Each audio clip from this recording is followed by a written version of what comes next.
Ben, on va passer à l'intervention suivante qui concerne également le Covid et qui est issu donc de l'équipe lilloise, le docteur Raxa, qui va nous parler des effets de l'organisation pendant la période Covid sur l'initiation, la durée de l'allaitement maternel, à propos d'une étude prospective réalisée à l'hôpital Jeanne de Flandre en 2020. Amis lillois, vous avez la parole. Très bien, bonjour, merci beaucoup. Est-ce que vous m'entendez? Tout à fait, pas de problème. Très bien. Le diaporama aussi? Oui, il est en plein écran, c'est parfait pour moi. Parfait. Merci beaucoup aux organisateurs de nous donner l'occasion de présenter ce travail d'équipe. En introduction, je dirais que quels que soient les moments difficiles, les crises et les difficultés par lesquelles peuvent passer nos services de pédiatrie, de maternité ou de gynécologie obstétrique, il est extrêmement important et impératif d'évaluer nos pratiques, d'évaluer nos résultats afin de prendre les meilleures décisions et de continuer d'optimiser les soins pour nos patients. Excusez-moi, docteur Raxa, est-ce que vous pouvez abaisser votre retour de visio? C'est le petit carré caméra qui doit être situé au niveau de votre PowerPoint, parce que ça nous fait un petit carré gris sur votre diaporama. Sinon, vous pouvez... voilà, parfait. Merci beaucoup. Merci. C'est dans cette perspective qu'a été réalisé ce travail d'évaluation des pratiques professionnelles et qui consiste à étudier l'effet d'une organisation pendant la période Covid sur l'initiation et la durée d'allaitement maternel. Bien sûr, nous aurions pu évaluer d'autres paramètres, mais il nous paraissait opportun d'utiliser l'allaitement maternel parce que c'est un paramètre qui est quantifiable et qu'on peut suivre à l'initiation à 1 mois et à 3 mois.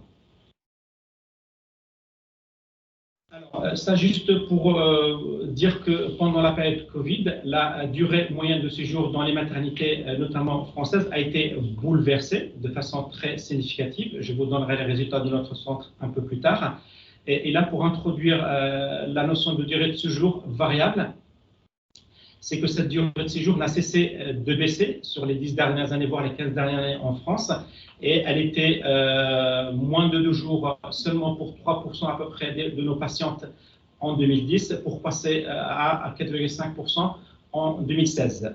La durée moyenne de séjour selon l'enquête périnatale réalisée en France en 2010 était de 4,3 jours et de 4 jours quelques années plus tard en 2016. Ensuite est arrivé les recommandations de la Haute Autorité de Santé, la HAS, qui a émis des recommandations sur la durée de séjour concernant les primipares, les multipares, la césarienne, le bas risque et le haut risque. Ces recommandations de la Haute Autorité de Santé ont modifié considérablement nos pratiques au sein de notre maternité à Jeanne de Flandre. Pour arriver en 2019, je vous rappelle que ces recommandations ont été émises en 2014-2015 et en 2019, la durée moyenne de séjour était considérablement modifiée chez nous. Et je vous montre là, à titre d'exemple, les 2 mois de mars-avril 2019, où les sorties précoces concernaient à peu près 23%. Vous vous souvenez tout à l'heure, les sorties précoces concernaient que 3% en 2010, selon l'enquête périnatale en France, et à peu près 4% en 2016. Et en 2019, au sein de notre maternité, on était à peu près à 25%. Une patiente sur 4 quittait notre maternité dans un dispositif de sortie précoce en lien avec un réseau de sages-femmes constitué et bien organisé autour de la maternité. Alors, pourquoi j'ai pris l'exemple du mois de mars-avril 2019? C'est pour vous montrer comment l'évolution a été faite pendant la crise Covid. Et c'est ça l'objectif de notre travail, c'est de voir que la durée de séjour a été modifiée et de voir est-ce que cette modification de la durée moyenne de séjour et le fait qu'il y ait beaucoup de sorties précoces a modifié considérablement l'initiation de l'allaitement maternel et l'allaitement à 1 mois et à 3 mois. Donc, regardez ici, le mois de mars 2020, pendant vraiment en pleine Covid, 41%, voire 42% des patientes sont sorties dans un dispositif de sortie précoce. Presque, on était à une femme sur 4, à une patiente sur 4 qui quittait en 2019, pour aller à une patiente sur 2 qui quittait la maternité dans un dispositif de sortie précoce.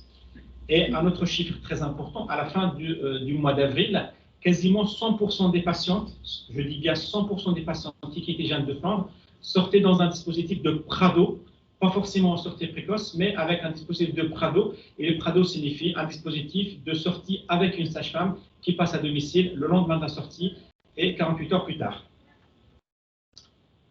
Alors, juste pour rappel, notre maternité est une maternité de type 3 qui est engagée et qui est labellisée par le label Amis des bébés. Et de ce fait-là, il était pour nous très important de voir un petit peu quel est l'effet de cette organisation sur l'allaitement maternel et est-ce que cette organisation a bousculé les pratiques de nos équipes à un point de modifier et voire baisser l'initiation et l'allaitement à 1 mois et à 3 mois. Bien sûr, pour être honnête avec vous, quand on a commencé cette enquête d'évaluation, on s'attendait à ce qu'il y ait quand même une baisse, peut-être pas significative, mais ça peut être aussi significatif, une baisse significative du taux d'initiation et d'allaitement à 1 mois et à 3 mois parce qu'il y avait la charge émotionnelle, l'angoisse générée par la crise Covid, et puis les pratiques ont été bouleversées pendant cette période de Covid. 2 éléments majeurs ont marqué aussi cette période de Covid. C'est au début de la crise, les pères qui étaient présents, bien sûr, 24/24 de nos maternités, ainsi que les visites de la famille, les frères et sœurs, la fratrie, ainsi que la famille. Au début de la crise Covid, les pères ne pouvaient rester que pendant l'accouchement, c'est-à-dire n'accompagner leur conjointe ou leur épouse que pendant l'accouchement, et ensuite ils quittaient de la salle de naissance, quittaient la maternité pour rentrer chez eux et laisser leur épouse ou leur conjointe toute seule pendant tout le séjour en maternité, même si ce jour, comme vous l'avez bien vu, était raccourci 1 fois sur 2 à 48 heures. Ensuite, il y a eu une évolution de ce protocole qui a permis aux pères de rester au bout de 15 jours. Donc le protocole a évolué pour laisser les pères rester en maternité pendant 24 heures. Ils devaient quitter obligatoirement la maternité au bout de 24 heures. Donc vous imaginez que tous ces bouleversements pouvaient générer des modifications de pratique et surtout altérer le lien entre cette mère et ce nouveau-né et puis surtout bouger significativement vers le négatif la pratique de l'allaitement maternel. Alors, pour dire aussi qu'autour de notre maternité, nous avions la chance de commencer très tôt le projet de sortie précoce et nous avons mis en place un réseau de sages-femmes, ce qu'on a appelé la communauté périnatale, un réseau de sages-femmes. Elles sont actuellement 120 sages-femmes qui acceptent de rentrer de ce réseau et de proposer leurs services sur un site internet en lien avec la maternité, et elles s'engagent à signer une charte dans laquelle elles doivent être formées, elles doivent pratiquer certains soins chez la maman et certains soins chez le bébé, et notamment quand le bébé sortit en précoce, il y avait obligation de s'engager à disposer d'un appareil de bilirubine pour mesurer la bilirubine transcutanée. Voilà, pour dire que le réseau était constitué et je pense que nous avions cette chance-là qu'il soit bien constitué, bien organisé, bien avant la crise.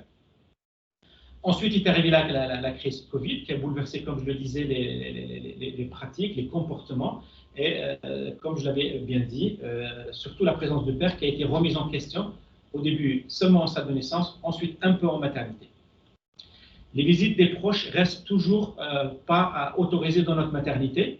Après, peut-être dans la discussion, on verra ce qui se passe chez vous, dans vos centres.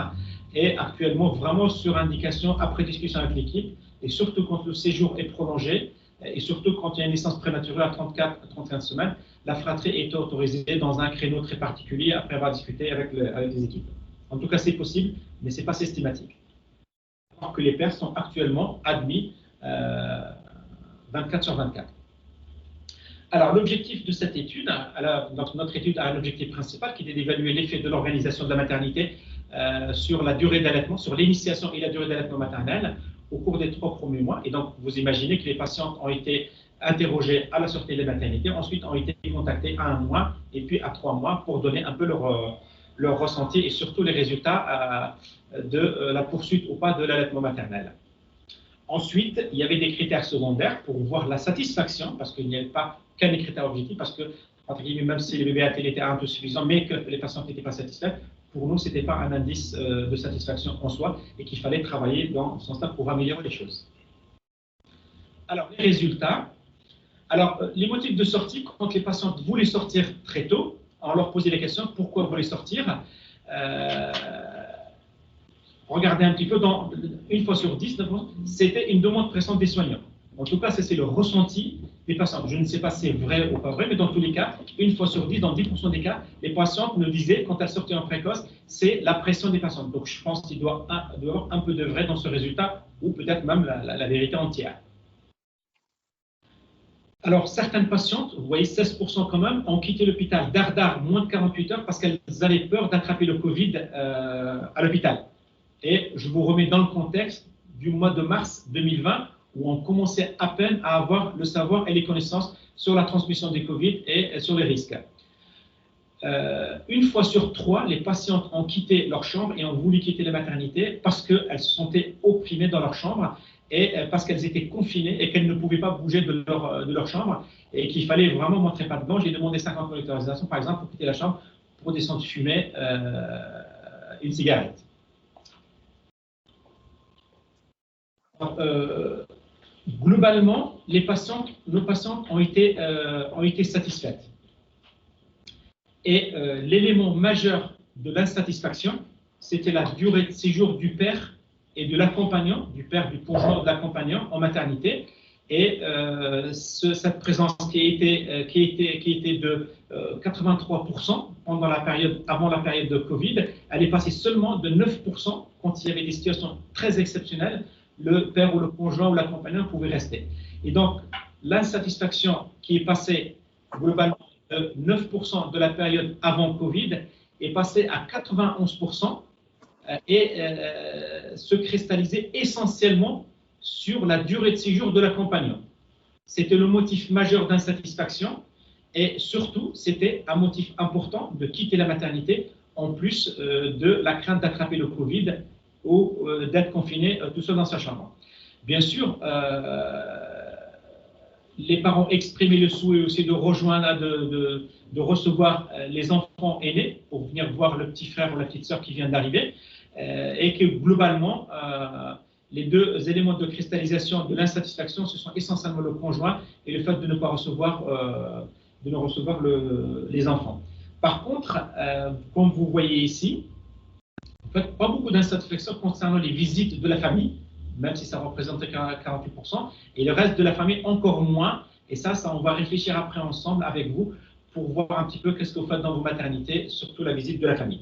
Donc, globalement, si l'insatisfaction était là, elle était à cause du papa, du conjoint ou de l'accompagnateur, un peu beaucoup à cause des enfants aînés, un peu moins de la famille et surtout beaucoup moins que les autres visiteurs. Alors, malgré cette durée de séjour qui a baissé significativement, une patiente sur deux a quitté la maternité à 48 heures ou moins, 10% des patients trouvaient que le séjour était trop long. Vous voyez? Et d'autres, 10%, 11%, ont trouvé que le séjour était court. Mais que globalement, les patientes étaient satisfaites de leur séjour et que 100% des patients, à la fin de la période Covid, 100% des patients Covid, des patientes sont sorties avec un accompagnement sage-femme à domicile, avec un passage le lendemain de la sortie et 48 heures après. Alors bien sûr, quand les patientes étaient insatisfaites, parce que regardez l'indice global de satisfaction était de 90%, malgré la charge émotionnelle, malgré l'angoisse, les patientes étaient insatisfaites parce que le séjour n'était pas adapté à leurs besoins, soit trop court, soit trop long.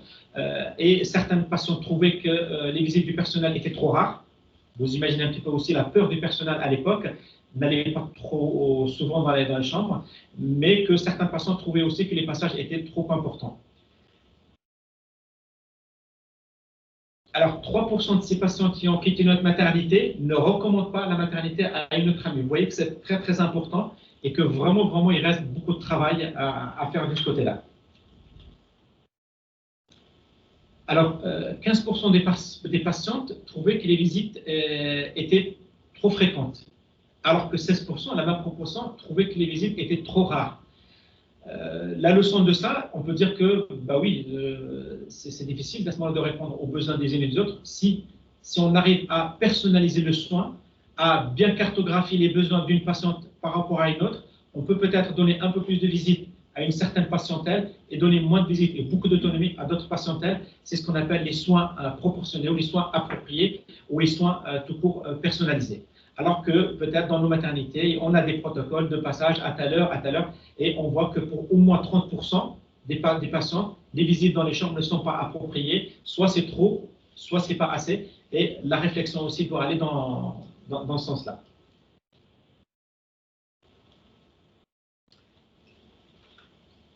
Alors, 53 des patientes étaient demandeuses d'informations complémentaires au sein de la maternité.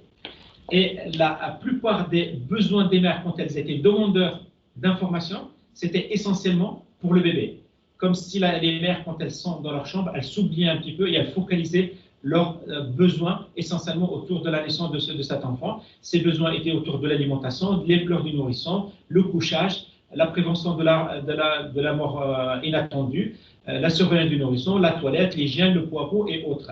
Et donc, comme vous voyez, donc, les suites de naissance, il y a vraiment un besoin réel pour les mères et que ce besoin, il est essentiellement centré sur les besoins du bébé. Alors, maintenant, quand on regarde, alors, au niveau de l'initiation de l'allaitement, dans notre maternité, depuis quelques années, le taux d'initiation varie entre 72 et 75%. Quand les patientes quittent Jeanne de Flandre, elles quittent la maternité avec un taux d'allaitement entre 72 et 75%. Ce taux est stable depuis plusieurs années. À l'âge de 1 mois du bébé, ces patients ont été contactés et on a comparé les deux périodes. Avant Covid, l'enquête a été faite en 2019 et après et pendant la période Covid, le mois de mars et le mois d'avril. Et nous n'avons pas, sur un panel de 227 patientes, 128 après Covid et 99 avant Covid, nous n'avons pas observé de différence en matière du maintien d'allaitement maternel à l'âge de 1 mois pour les patientes qui sont sorties en 2019 par rapport à celles qui sont sorties en plein période Covid. Il n'y avait pas non plus de différence significative sur le taux d'allaitement maternel qui était de 48% à l'âge de 3 mois pour la période après Covid et de 47% pour la période avant Covid. Alors, par contre, nous avons évalué par ailleurs, donc comme je vous ai dit, le taux d'allaitement qui était vraiment quantifiable et un paramètre très important pour une maternité. Nous avons quantifié aussi la charge émotionnelle et l'angoisse par le biais de l'échelle d'Édimbourg. Et nous avons comparé également aussi quand les pères étaient présents, moins de 24 heures, après 24 heures, entre 25 et 24 heures. Donc, à différents moments ou à différentes quantités de présence du papa, quelle était l'échelle d'Édimbourg, qui était vraiment prédictive de la dépression de postpartum.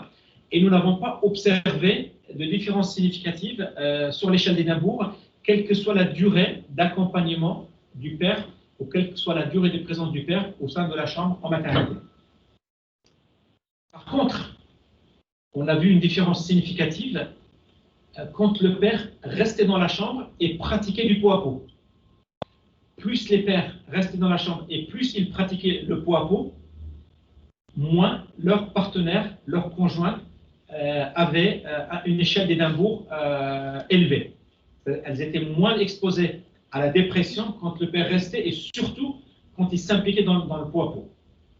Alors bien sûr, la réflexion qu'on peut avoir, ça, est-ce que la présence du père, elle est quantitative ou qualitative? Et là, ce qui sort, bien sûr, tout à discuter, les pères qui restent dans les chambres et en plus qui s'impliquent dans le pot à pot, ce sont des pères qui s'investissent dans la prise en charge de leur bébé et donc, de ce fait-là, ça protège peut-être les mères contre la dépression du postpartum. Par contre, présent en maternité, mais sans participant aux soins du bébé, sans participant à la prise en charge, peut-être à ce moment-là, sa présence, elle est non significative. Et on avait démontré par un travail antérieur que j'avais présenté avant-hier, que la présence du père, quelle que soit sa quantité, n'interfère pas sur l'initiation et la durée d'allaitement maternel. Par contre, quand les pères restaient en maternité et surtout pratiquaient du pot à pot, là, on trouve une différence significative. Alors, quand on demande aux patientes pourquoi elles ne voulaient pas allaiter en maternité et pourquoi elles avaient choisi le lait artificiel, regardez, peur de transmission du Covid par le lait maternel. Je pense à l'époque, nous aussi, on était dans l'angoisse et on était incapable de donner des réponses cohérentes.